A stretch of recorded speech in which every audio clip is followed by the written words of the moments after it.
अगर आप अपनी माँ से प्यार करते हो और उनको खुश देखना चाहते हो तो चैनल को सब्सक्राइब करो, लाइक करो। बहुत ही जल्द आपको खुशखबरी मिलेगी। प्लीज वीडियो को लास्ट तक जरूर देखें। ससुर की नकल। यह कहानी एक छोटे से गांव की है जहां एक परिवार रहता था। उस परिवार में दामाद, बहू, ससुर और सास के अलावा एक छोटे से बच्चे भी थे। बहू का नाम साक्षी था और दामाद का नाम समीर था। ससुर का नाम नारायण था और सास का नाम सुशीला था। साक्षी और समीर का विवाह हुए अभी कुछ ही साल हुए थे। शुरुआत में सब कुछ ठीक था, लेकिन धीरे धीरे ससुर नारायण की आदतों ने साक्षी को परेशान करना शुरू कर दिया। नारायण जी एक बहुत ही जिद्दी व्यक्ति थे। वह हर बात को अपने तरीके से ही करने की जिद करते थे, चाहे वह घर का काम हो या फिर परिवार से जुड़ी कोई और बात। साक्षी को समझने में थोड़ा वक्त लगा था कि नारायण जी का व्यवहार कोई साजिश नहीं है, बल्कि यह उनकी पुरानी आदतें और जिद थी। उन्होंने कई बार यह कोशिश की कि नारायण जी को समझा सकें, लेकिन वह हमेशा अपने तरीके पर ही अड़े रहते थे। एक दिन नारायण जी ने साक्षी से कुछ ऐसा कहा जो उनके जीवन का मोड़ साबित होने वाला था। साक्षी बेटा, मुझे पता है तुम घर के काम में बहुत व्यस्त रहती हो, लेकिन एक बात तुम समझो। जब तक तुम हमारी आदतों को अपनाओगी नहीं, तब तक तुम्हारी जिंदगी में आराम नहीं आएगा, नारायण जी ने बड़ी गंभीरता से कहा। साक्षी चुप रही, लेकिन उसके मन में एक ख्याल आया। उसने सोचा, अगर नारायण जी को अपनी आदतों का एहसास दिलाया जाए तो शायद वह थोड़ा बदलें। लेकिन इसे करना कोई आसान काम नहीं था। वह सोच रही थी कि ससुर जी को कैसे बताया जाए कि कभी-कभी नकल करना भी फायदेमंद हो सकता है। फिर एक दिन साक्षी ने तय किया कि वह नारायण जी की नकल करके उन्हें यह समझाएगी कि कभी-कभी उनकी आदतें किसी के लिए परेशानी का कारण बन सकती हैं। ससुर की नकल की शुरुआत। साक्षी ने अपनी योजना पर काम करना शुरू किया।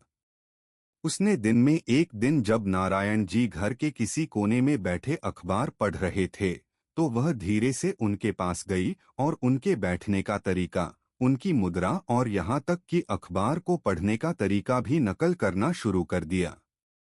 साक्षी ने एकदम ससुर जी की तरह बैठकर अखबार पढ़ना शुरू किया। उसकी आंखों में वही अदा, वही गंभीरता थी। पहले तो नारायण जी को समझ में नहीं आया, लेकिन जब साक्षी ने उन्हें अपने तरीके से नकल करते देखा, तो वह थोड़ा चौंके।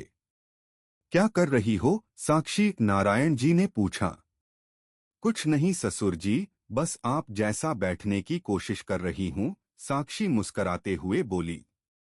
नारायण जी ने उसे एक हल्की सी हंसी के साथ देखा, लेकिन उन्होंने कोई जवाब नहीं दिया। साक्षी का मनोबल बढ़ा था, उसने और भी चालें सोचीं। नकल का असर। कुछ दिनों बाद साक्षी ने एक और योजना बनाई। वह जानती थी कि नारायण जी को खाने के बाद चाय का बहुत शौक है और वह हमेशा चाय पीते समय एक खास तरीका अपनाते थे। वह चाय की प्याली को ऐसे उठाते थे जैसे कि वह एक बड़े शाही महल के मेहमान हो और एक कदम बढ़ते हुए चाय का स्वाद लेते थे। साक्षी ने एक दिन वही तरीका अपनाया और चाय का प्याला उसी अंदाज में लिया। साक्षी, तुम चाय इस तरह क्यों पी रही हो, नारायण जी ने चौंकते हुए पूछा। बस ससुर जी, आपके तरीके से पीने की कोशिश कर रही हूँ। आप हमेशा कहते थे कि जब तक किसी की आदतें न अपनाओ तब तक आराम नहीं आता, साक्षी ने शरारत से कहा। नारायण जी को यह बात थोड़ी समझ में आई। उन्होंने कुछ देर सोचा और फिर हंसते हुए कहा, बिल्कुल, लेकिन क्या तुम समझ पाई कि यह आदतें ठीक नहीं हैं? साक्षी ने कहा, मुझे लगता है कि कभी-कभी नकल करना भी फायदेमंद होता है, ससुर जी। नकल करने से हमें यह समझ में आता है कि हमारी आदतें दूसरों के लिए कितनी मुश्किलें खड़ी कर सकती हैं। नारायण जी को यह बात थोड़ी अजीब लगी, लेकिन वह साक्षी की बात पर गौर करने लगे। अंतत समझ का पल। साक्षी की नकल करने के बाद नारायण जी को अपनी आदतों का एहसास हुआ। वह धीरे धीरे बदलने लगे। उन्होंने सोचा कि यदि उनकी आदतें साक्षी को परेशान करती हैं, तो शायद दूसरों को भी वह परेशानी देती होंगी। एक दिन साक्षी ने देखा कि नारायण जी अखबार पढ़ते समय वही आदतें नहीं अपना रहे थे। वह अब धीरे धीरे बैठे थे और अखबार को आराम से पढ़ रहे थे। साक्षी ने उन्हें देखा और मुस्कुराकर कहा, ससुर जी, लगता है आप अब थोड़े बदल गए हैं। नारायण जी ने हंसते हुए कहा, कभी कभी नकल करना भी फायदेमंद होता है बेटा। मैंने तुम्हारी नकल की और मुझे यह समझ में आया कि कुछ आदतें सुधारने की जरूरत है। साक्षी ने दिल से कहा, धन्यवाद ससुर जी। मुझे खुशी है कि आपने मेरी बात समझी। यह एक छोटा सा वाकया था, लेकिन इसने साक्षी और नारायण जी के रिश्ते को एक नई दिशा दी। दोनों के बीच का संवाद और समझ बढ़ी।